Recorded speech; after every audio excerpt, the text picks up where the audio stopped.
মাত্র 100 টাকায় পোলাও চাল দিয়ে রান্না করা খিচুড়ি, তাও আবার মুগ ডাল দিয়ে, তার সাথে আছে চিকেন কষা এবং হচ্ছে সিদ্ধ ডিম।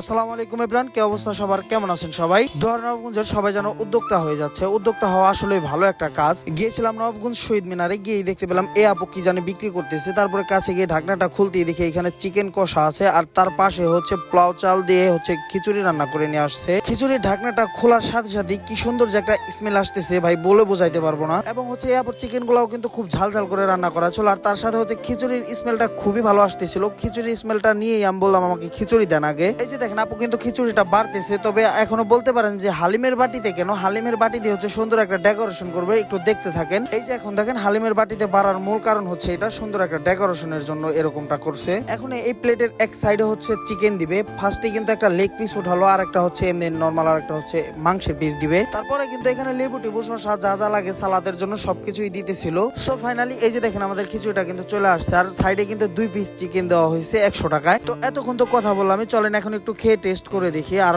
আপনারা সবাই কিন্তু নতুন উদ্যোক্তাদের একটু বেশি বেশি সাপোর্ট করবেন যাতে আরো সামনে আগায় যেতে পারে। ভাই খিচুড়ির স্মেলটা কিন্তু খুবই ভালো, আর সাথে হচ্ছে পোলাও চাল দিয়ে রান্না করা, তো সাথে হচ্ছে মুগ ডালও অ্যাড করছে, যে কারণে খাইতে খুব বেশি মজা লাগতেছে। আর তার সাথে আছে ঝাল ঝাল করে চিকেন কষা। এখন আসি এই নতুন উদ্যোক্তার লোকেশনটা কোথায়। লোকেশনটা হচ্ছে নবাবগঞ্জ শহীদ মিনারের সামনেই দেখতে পাবেন, ছোট্ট একটা টেবিল নিয়ে এই আপু বসে। সো গাইস, এই আপুর খিচুড়ির টেস্টটা কিন্তু ভালোই ছিল, আপনারা এসে কিন্তু ট্রাই করতে পারেন। তো আজকের ভিডিও এই পর্যন্তই, দেখা হচ্ছে নতুন কোনো ভিডিওতে। সবাই ভালো থাকবেন, সুস্থ থাকবেন, আল্লাহ হাফেজ।